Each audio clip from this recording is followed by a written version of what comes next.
I am Lance Corporal Sean Wiseman.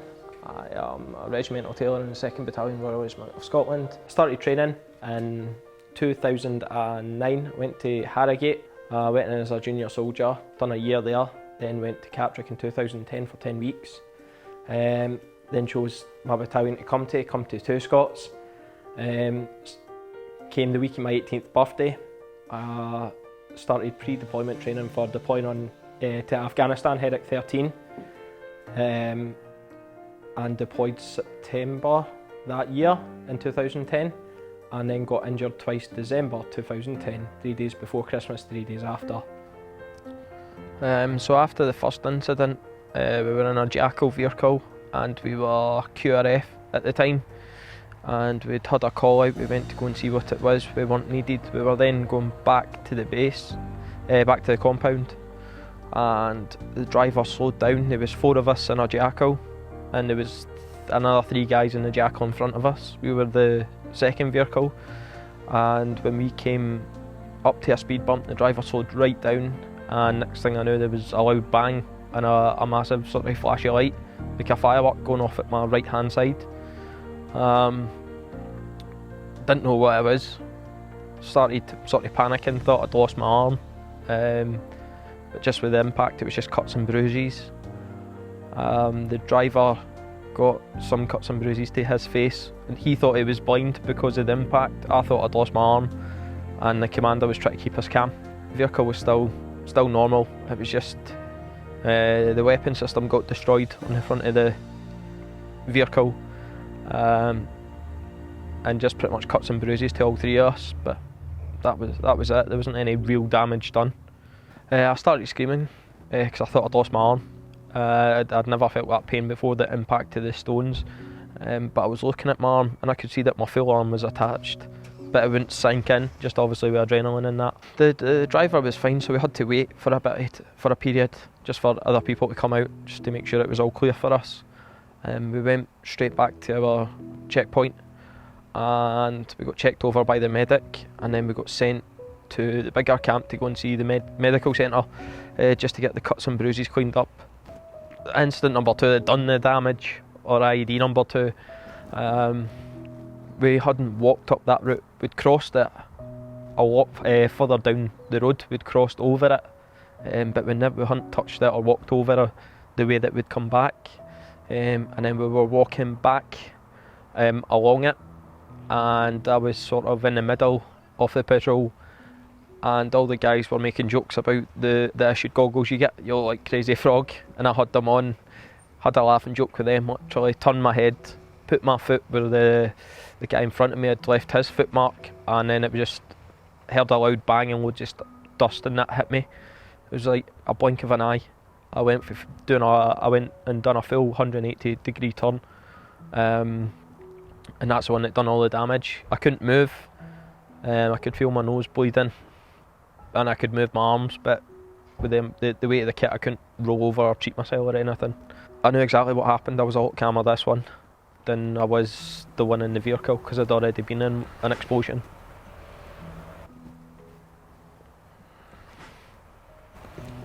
It was a command pull, so someone was sitting watching us and then sort of detonated it by them pulling a cord. But it was just an IED. I'm not sure how big it was or anything like that, but both times it was both command pull. I think both of them were between 60 to 100 metres, if that. So getting back, obviously the guys had cleared the route up to me, rolled me over because I couldn't treat myself. I couldn't self-treat. They then started to treat me. They then rolled me over, started packing Celox into my leg, padding that out. Put me on a stretcher and called for me to get airlifted off the ground at that point. The only sort of thing going through my head was a burning sensation. It was like someone was tattooing over your skin that's been sunburnt, is the best way to describe it. That's all I sort of had shooting pain wise. I knew what was happening, I wasn't bothered about that. It was just the sensation was something that I've never had before. I've had a tattoo and I've had sunburn, but together it was just a weird experience, and it was painful. Moving, obviously they had to go the non-safe route, which made it worse. My leg was still attached. they didn't know the extent of how bad it was. The guys thought it was just a hole in my leg that could be repaired, but it was a lot more damage than what they thought it was until I got to a hospital. I'd been in hospital a week in the Queen Elizabeth in Birmingham. I was given an option to keep my leg to rebuild it or have it amputated, and I chose to have it amputated. And within that week that I was in hospital, it was amputated because it was that badly damaged. I made the decision to get it off. Then I started my sort of process to rehabilitation, to get up, walk in, back to work. I had about a year's sick leave, just trying to get up, get my legs, get rid of infections, sort of get my legs sorted out.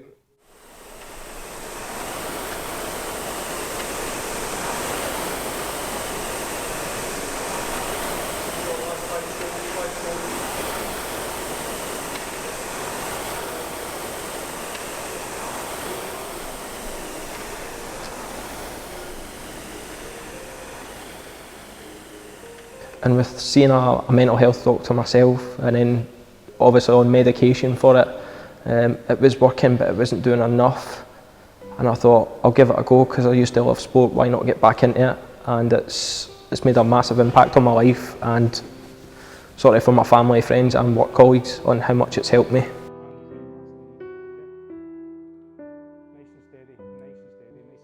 I came back to work in 2012 and I've had a couple of jobs in battalion since then. I've worked in the Warrant Officer and Sergeant's Mess as mess staff, and then I came to the tailor shop in 2013 and I've been here ever since. I thought I'd give indoor rowing a go just because I could take my leg off, and I thought it would be a lot easier than what it was. I was clearly mistaken on that. But I like a challenge, and it's hard, especially with one leg to do it. So I thought I'd give it a go and just keep going at it and see how and I'm starting to actually enjoy a rowing machine now. Never thought I'd say that, but I'm starting to enjoy one now. Because I was still quite young as well, and obviously it's quite hard with your family and your friends that aren't military. They don't sort of understand how to help you and that, and they care for you and all that, but they're quite sort of cautious around you and want to mother you, so to speak. When you come back to the military and they treat you as if you've not got an injury. They treat you like a normal person without any injury, and it just sort of keeps you happy, keeps you motivated, makes you sort of feel better about yourself, so to speak.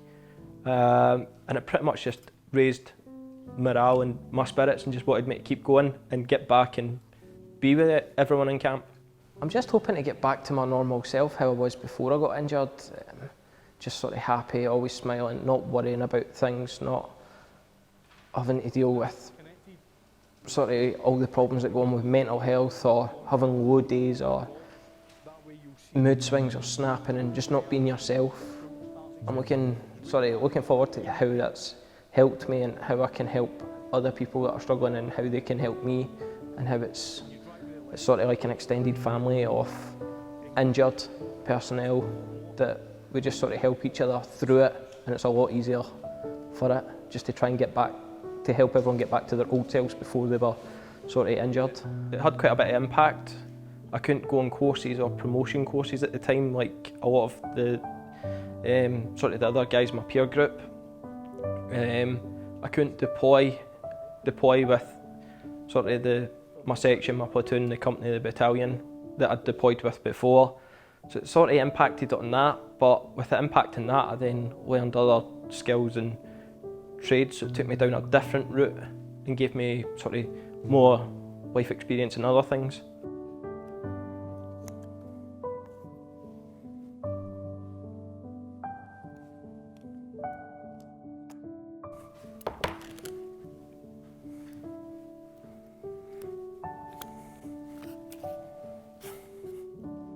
It was actually, I got referred due to work colleagues worried about me because I wouldn't want to go and see the doctor myself. So it was work colleagues in my department and the battalion that recommended me basically they told me to go, and they took me to the doctor to get the process started. So if it wasn't for sort of them in the battalion helping me, I'd probably be in a lot worse place. And ever since then they've supported me, helped me, and the support's there. So it's getting a lot easier and obviously it's a lot easier to talk to them, as well as doing a first aid, a mental health first aid at work course as well. I've done that to then sort of help and understand it a bit more, so I can help other people to understand it as well as myself. I'm still getting to do it through sport and showing that to other injured people, either it be major or minor, that you can still carry on and have a good career and still do stuff. It's not going to stop you. My doctor recommended sort of not to bottle things up, not to turn to drink, not to sort of do all the things that we all do that we think help us. More so, it's be open and talk to someone. Go and sit and talk to someone about it. Don't let things build up. Open up and talk to people. And if you need the help, go and either you can anonymously do it online or over the phone, or go in and see the doctor, or even go about camp. There's a few people that I've walked about that don't know me that well, and I've went, look, I'm struggling today, and they've just went help me. And I wouldn't say that they're close friends, but that's sort of what it's all about. We're all helping each other to get through it, so we're not suffering as much. Happy? Let's go for another 140. And again, just nice and slow. All right, nice and slow. And just thinking about, just keep your mind on those hips. Definitely chose that for the challenge anyway, because it's pretty demanding. And I thought, that's sort of one that I can train in all sorts of weathers. I don't have to use my prosthetic leg for it. I thought I'd give it a go.